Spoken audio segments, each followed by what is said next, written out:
Coucou mes pépites. Alors, maintenant qu'on a compris que notre métabolisme n'était pas foutu, mais juste en mode ralenti, on va voir comment lui donner un vrai coup de boost.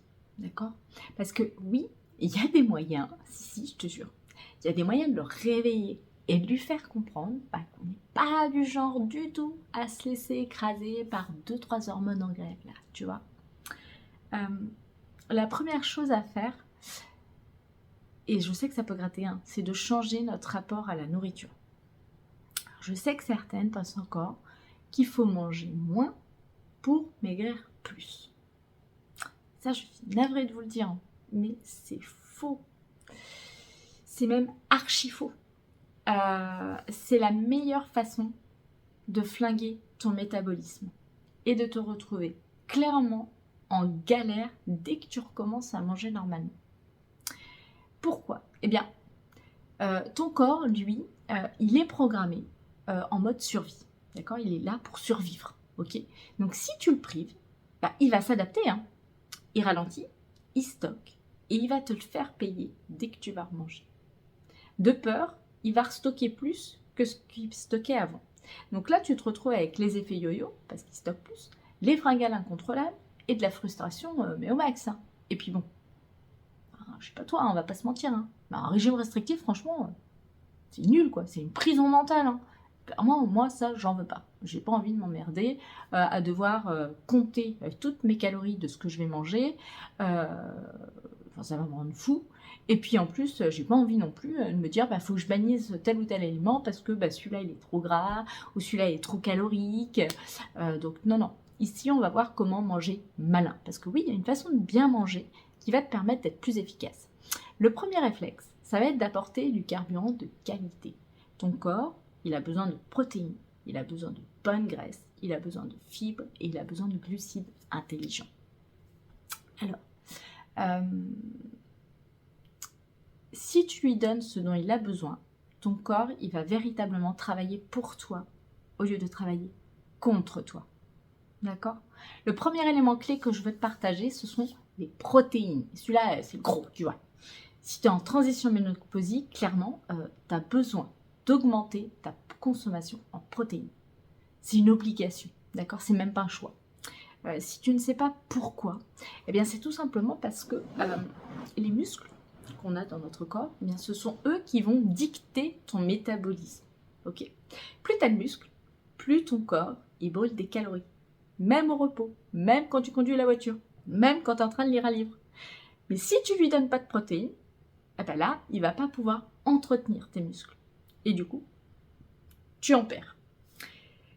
Et ça, ça ralentit encore plus ton métabolisme. Et là, tu rentres dans le cercle vicieux. Donc, j'en entends déjà certaines dire « Oui, mais moi, j'aime pas trop la viande, et puis les protéines animales, c'est pas top pour la santé, blablabla. » Bref, tout ça, c'est un autre sujet. Ok? Il n'y a pas de souci, il y a plein d'alternatives. D'accord? Il y a le tofu, il y a les lentilles, il y a le quinoa, les pois chiches, les amandes, les œufs, bref. Tout ça, c'est de l'or pour ton métabolisme. D'accord? Et surtout, il faut en consommer à chaque repas. C'est obligatoire en fait. Pas juste une fois de temps en temps, tout simplement parce que ton corps, il a besoin d'un apport régulier pour fonctionner, pour entretenir les muscles. Donc déjà qu'avec l'âge, on a tendance à perdre beaucoup de masse musculaire, là du coup, si on veut qu'il les entretienne, il va falloir lui en donner beaucoup. L'autre point qu'on va voir, ça va être les glucides, parce que là aussi, il y a des erreurs, mais monumentales. Ok? Ce n'est pas tant les glucides en soi qui posent problème, mais c'est vraiment la qualité des glucides que tu consommes. Imaginons que tu es plutôt pâte blanche, pain blanc, gâteau industriel. Je sais que ça va regretter certains, mais ça, c'est ce qu'on appelle des glucides ultra transformés. Et ça, clairement, ça fait exploser ta glycémie. Et donc, ça finit directement où? Dans le ventre, en stockage graisseux. Mais si tu es plutôt du genre à prendre des légumineuses, du riz complet, des céréales non raffinées, bien là en fait ton corps va mieux les gérer. il va pouvoir les utiliser comme un carburant, déjà, hein, plutôt que de les transformer en bouée abdominale. Ok. Et il y a un moment stratégique où c'est préférable d'éviter les glucides et c'est après 16 heures. Pourquoi? Parce que ton corps, il n'a plus besoin d'énergie rapide à ce moment-là. Le soir, si tu manges trop de glucides, il les stocke en fait. Il sait que tu vas aller te coucher, donc il les stocke, il n'en a pas besoin. Donc le dîner, ça va plutôt être des légumes, beaucoup de légumes, des protéines, beaucoup de protéines, et un petit peu de bonne graisse. Et là, j'en connais certaines, ils disent oui, mais moi, j'aime bien mon petit dessert sucré après le dîner et tout. Oui, écoute, super, hein, mais ça part direct en stockage. Donc là, c'est un choix.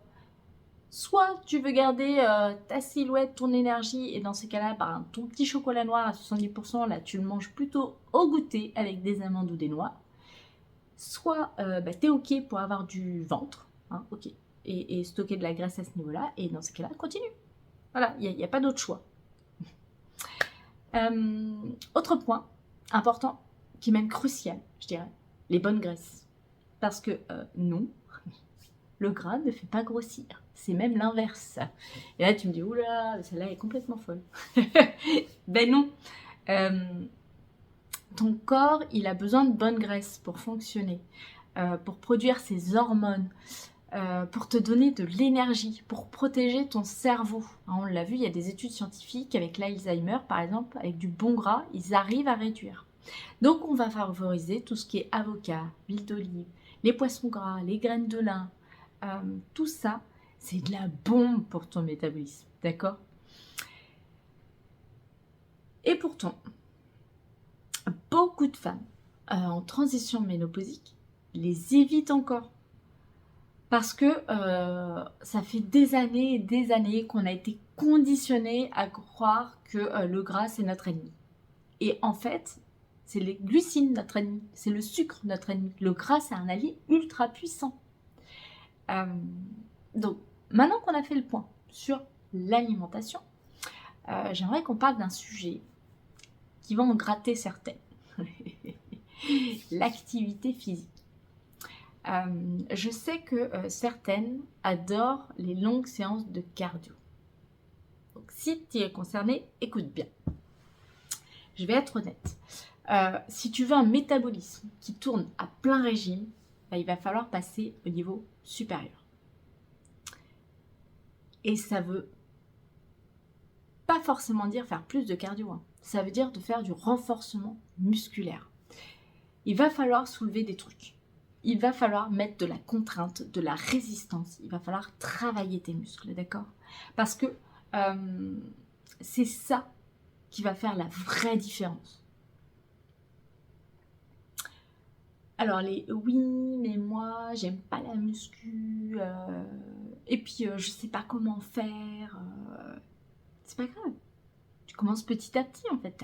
Petit pas par petit pas. T'as pas besoin de te transformer en bodybuildeuse et d'en faire 5 heures par jour, tu vois. Tu fais juste quelques squats, quelques pompes, des exercices au poids du corps. Et déjà, en fait, ça va réactiver ton métabolisme. Hein. Ça va véritablement faire une différence, je te le jure. Et surtout, ça a un effet cumulé. Et puis, ça aide aussi à prévenir la perte musculaire et l'ostéoporose. Donc, c'est important de le faire.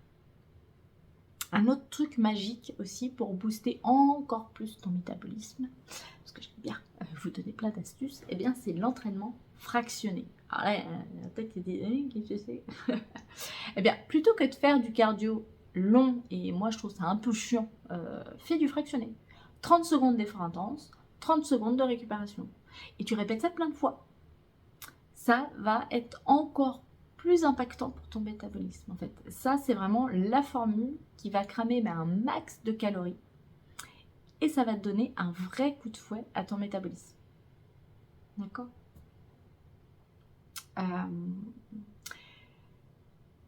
Et si tu as du mal à t'y mettre, rappelle-toi juste d'un truc, chaque petit pas compte. Ok? Ça sert à rien de faire des grands pas. Hein? Commence par 5 minutes par jour. Tu fais des micro-habitudes, tu vois.